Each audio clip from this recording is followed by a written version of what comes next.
పల్లీలు పాలు ఉంటే చాలు, సింపుల్ గా ఇంట్లోనే చేసుకోవచ్చు. హలో మై డియర్ క్వీన్స్, ఈ రోజు ఒక మంచి రెసిపీ చూపిస్తున్నాను, చూసేయండి. దీనికోసం ఒక కప్పు పల్లీల్ని లో ఫ్లేమ్ మీద బాగా వేయించుకొని చల్లారిన తర్వాత పొట్టంతా తీసేసుకొని ఒక బౌల్లోకి తీసుకోవాలి. ఏ కప్పుతో అయితే పల్లీలు తీసుకున్నామో అదే కప్పుతో ఒక కప్పు వేడి పాలని ఇందులో పోసుకోవాలి.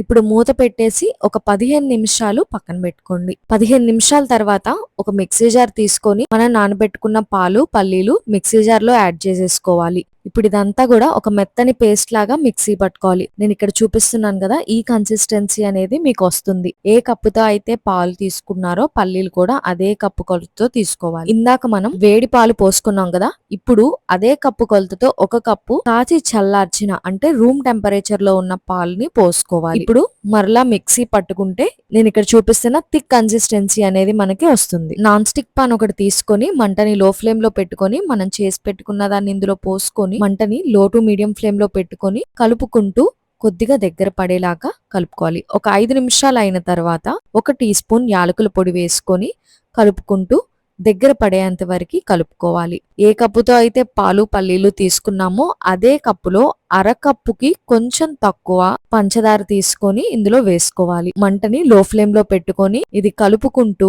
ఇలా బాగా దగ్గరగా అయ్యేంత వరకు, అంటే పాన్ కి అతుక్కోకుండా కంప్లీట్ గా ఇలా సపరేట్ అయ్యేంత వరకు మీరు దీన్ని ఉడికించుకోవాలి. ఇప్పుడు స్టవ్ ఆఫ్ చేసేసి ఒక గిన్నెకి గాని ఒక మౌల్డ్కి గాని బటర్ పేపర్ ఉంటే బటర్ పేపర్ వేసుకోండి, లేదు అంటే నెయ్యి అయినా ఆయిల్ అయినా పూసుకోవచ్చు, పర్వాలేదు. మనం చేసి పెట్టుకున్నది ఇందులో వేసుకొని చక్కగా స్ప్రెడ్ చేయండి. ఇది చాలా సాఫ్ట్ గా ఉంటుంది కాబట్టి ఈజీగా స్ప్రెడ్ అయిపోతుంది. మీ దగ్గర ఉన్న డ్రై ఫ్రూట్స్ ఏమైనా సరే కొద్దిగా క్రష్ చేసుకొని దీనిపైన వేసుకొని ఒక 10 నిమిషాలు చల్లారిచ్చిన తర్వాత ఫ్రిడ్జ్ లో పెట్టేసి ఒక గంట సేపటి తర్వాత బయటకి తీసి చూస్తే ఇలా చక్కగా రెడీ అయిపోయి ఉంటుంది.